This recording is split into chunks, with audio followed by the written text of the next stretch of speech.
Hello guys, welcome to my channel. Ito nga pala yung B618 ko. So, my area is Quijor, and ang yung distance ko or yung location ko sa tower is around 18 km from Smart Tower. Kasi gamit kong SIM card is Corpo SIM. So, ayun. Hindi ko ako kontento sa speed na nakuha ni 618. So, ang ginawa ko is binaklas ko si 618. Yan. At saka nilagyan ko siya ng blower. So, again, sa mga naka 618 dyan, pwede nyo itong gayahin. Okay, so alisin na muna natin itong blower. Ito naman, ito yung sa signal indicators, sa signal strength nya. At ito naman yung nagbiblink sa 2G or 5G connection, 2.4 GHz at saka 5 GHz na indicators. Ito naman LAN cable yan, kasi yung ginamit ko sa desktop ko. Yan o, may LAN cable category 7 yan. At saka ito hindi ko na alam kung ano to, basta. At ito naman kung nagfa-function, pag naka-red naman yan, ito kasi si 618, ito si 618, hindi siya tumatanggap ng mga SIM card ni PLDT, kasi yung SIM card ng PLDT na router is nakalock yung IMEI niyan. So, hindi nyo siya pwedeng gamitin. Pero yung may mga modem naman sa Huawei na pwede nyo magamit yung SIM card ni PLDT, yung naka-unlock na yung IMEI or ready na yung IMEI kahit nakalock ni PLDT. So, in my case, kasi hindi Black Mamba yung nabili ko, so ito lang 618. Okay, so discuss ko lang muna guys Okay, so ito nga pala, for temporary lang naman to guys, kasi ilalagay ko siya ng talagang permanent na lagayan niya, at saka hindi rin ganito yung kanyang. So since ngayon ko lang siya sinubukan, so ito. Okay, so i-discuss natin kung saan natin pwedeng ikabit yung mga external antenna. Ang gamit ko is ito, LMR240 15 meters na cable. Is gamit ko dito is parabolic. Meron din naman ako ditong MIMO antenna. So yan o, yung sa MIMO antenna ko. Pero hindi mahina talaga siya, kasi yung Globe MIMO antenna na version 4 is 2x9 dBi, equivalent of 18 dBi lang siya. So compared to parabolic is 2x24. So ayan, mas malakas talaga. So ito is, pero sinubukan ko naman to siyang ilagay, pinagsama ko siya ni parabolic, kasi marami namang sakit tong si LTE. Kasi nga 'di ba si 618, kasi nga 'di ba si 618 meron siyang 4x4 MIMO antenna. Okay, so since naka 4x4 MIMO antenna siya, ito yung mga sakit niya. Ito yan. Yan, isa, dalawa, yan o. Tapos meron din sa likurang bahagi. Yan o, ipapakita ko sa inyo. Yan. Yan o, yung dalawa. Okay. So pansin nyo, may isang LTE na hindi ko nilagyan. Okay, so discuss natin yan mamaya. At saka ito lang yung ginamit ko, yung isa. So besides, wala na siyang iba. Yung meron siyang antenna dito, i-discuss na natin yan mamaya. Okay, so yan, balik na natin. Okay, so yan, discuss natin So ang gamit ko nga palang SIM card is Corpo SIM. Dito yung lagayan yan ng SIM card Ayan yan yung Corpo SIM nya. Okay, so now ginawa ko na lahat ng makakaya ko, sinubukan ko na siya, simula sa external antenna hanggang nag-direct ako sa board mismo. Okay, so speed test nga pala nito sa 4x4 MIMO antenna, sa 4x4 MIMO antenna na built-in ni B618, ni Huawei B618. During peak hour, makakakuha lang ako ng around 6 to 7 Mbps of download, and then upload is mga 6 to 7 Mbps din. So magkapareho lang yung upload sa download niya. Purpose ko na kumuha ako ng router na to at saka ng Corpo SIM is gagamitin ko siya for business piece wifi kasi maraming mga kapitbahay namin dito na hindi rin maka-afford ng wala naman kasing fiber dito sa amin sa isla ng Siquijor. Kaya ginawa ko is bumili ako ng Corpo SIM at saka bumili ako ng router na to na open line. And then, yung internet ko dito is isi-share ko na lang sa mga nag-online class kasi nakakaawa naman yung mga kapitbahay namin dito na wala silang matinong internet connection kasi konti lang naman yung tower dito sa isla namin. So, ayan. Marami na akong sinabi. So, anyway, back to our discussion. So, itong sakit na to, saglit lang ay papakita ko sa inyo. Okay guys, so ito na. So, ito yung laman ng ito nga pala yung kapares ni 618. Ito yung heatsink niya, ayan o. So since hindi ko na siya ginagamit, hindi ko na lang din binalik yung heatsink niya kasi meron na akong blower fan na nilagay ko dito for temporary lang naman yan. Okay, so ito yun o. Siya nga pala, ito yung tinatawag na MIMO antenna na built-in ni apat. So para makita nyo, pasensya na guys, medyo magulo, pero try my best na maintindihan nyo or makita nyo ng personal talaga. So ito, as you can see, may dalawa siyang white at saka dalawang black. Yan. So ang ginamit ko ditong sakit, ang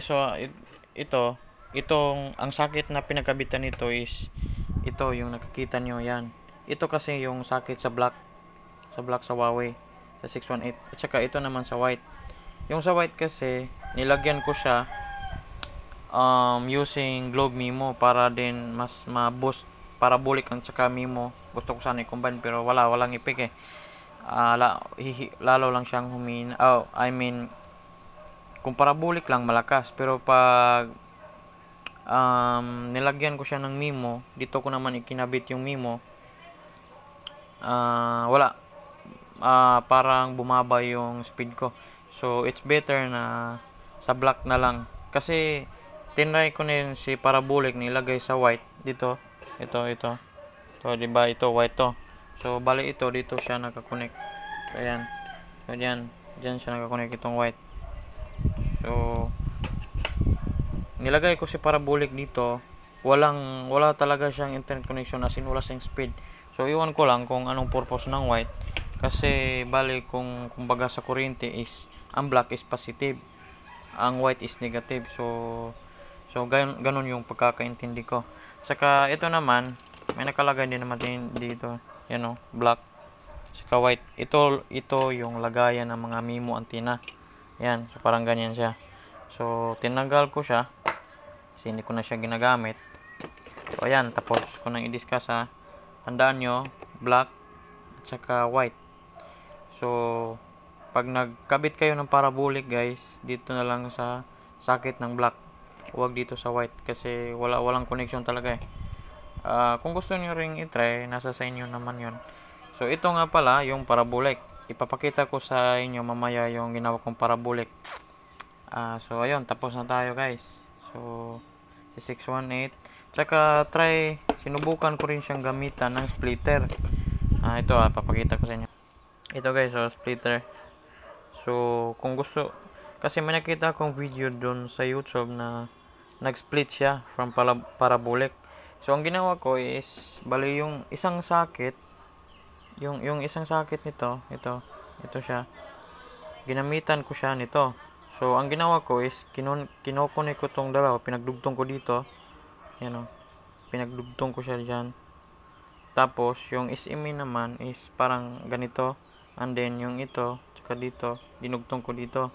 Dinugtong ko sa magkabila yung dalawang cable, yung dalawang cable ng parabolic, pero wala siyang effect.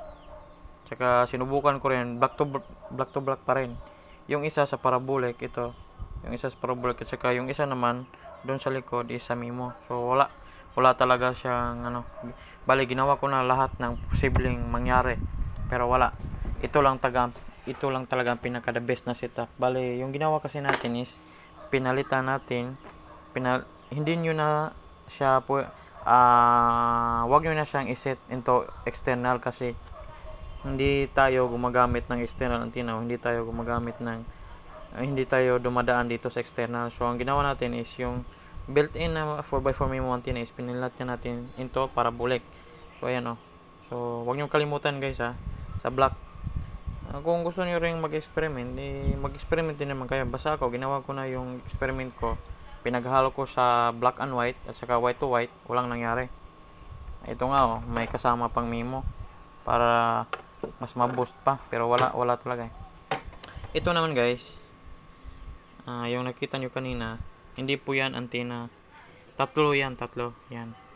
So ito, may lagayan siya. Ito, sa side na to, yan ito, dyan siya, yung ibang antena. Saka yung iba naman, nandito sa likurang bahagi.